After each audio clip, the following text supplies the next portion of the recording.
it goes without saying that defense is an area that we need recruits in. One injury, and it seems like our defense has collapsed at all angles.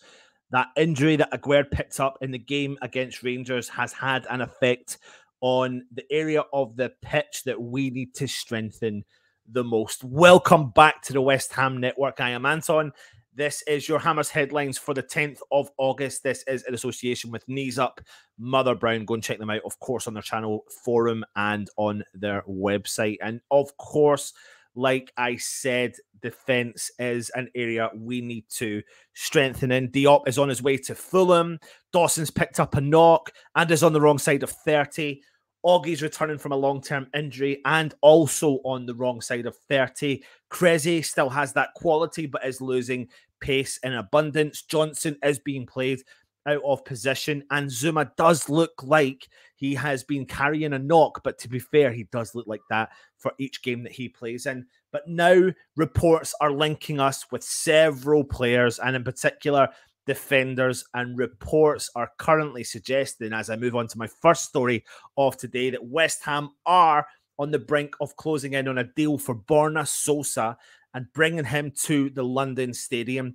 Now, this is coming from reports in Croatia that claim that the 24-year-old fullback's representatives have been in England since Monday in order to discuss a switch to David Moyes' side. He does play for Stuttgart and is now believed to be very close to coming to West Ham. But so are 3 or 4 other players. So what do we actually believe?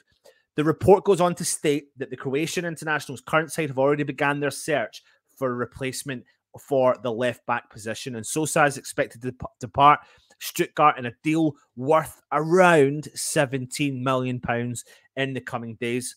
However, here's a problem.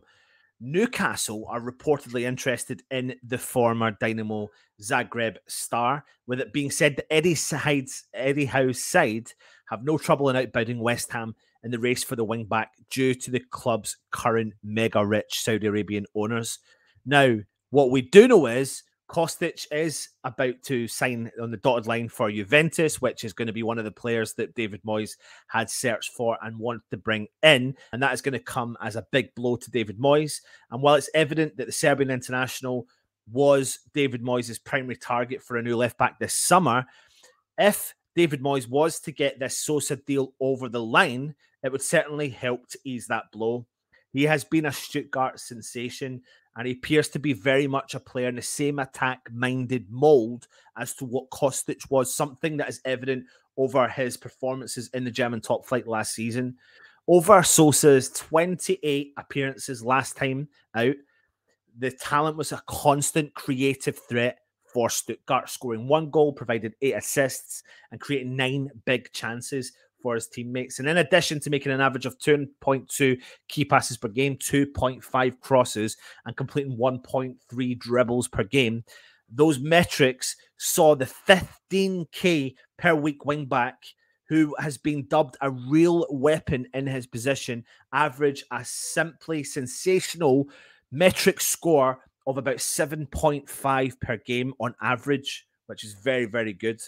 And he is, in theory, marked as one of Stuttgart's best performers in the league.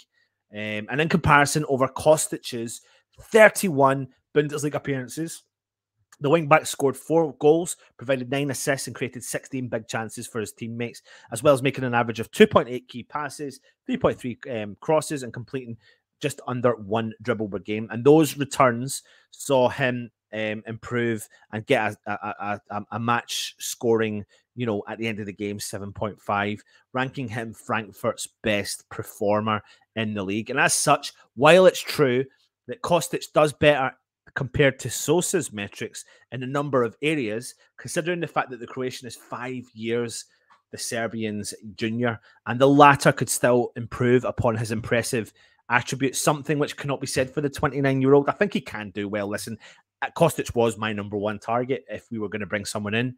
But this guy really could offer us an outlet. But if reports are to be led to believe, we're signing him plus a whole abundance of other players. Leave your comments in the comments section, of course. as we are potentially, hopefully, close to bringing in a left back. Now, as we move on to the next story, of course, we take on Nottingham Forest this weekend on Sunday, 2 o'clock kickoff, and they are set to be without their left back, Omar Richards, for the game. They are going to be playing their first game in the Premier League match since 1999, and when they host West Ham at the game, and they started by, of course, we started by a 2-0 defeat to Manchester City. And as part of that summer rebuild, Forest spent £10 million on left back Omar Richards from Bayern Munich just a year after leaving Reading to play for the German club on a free transfer.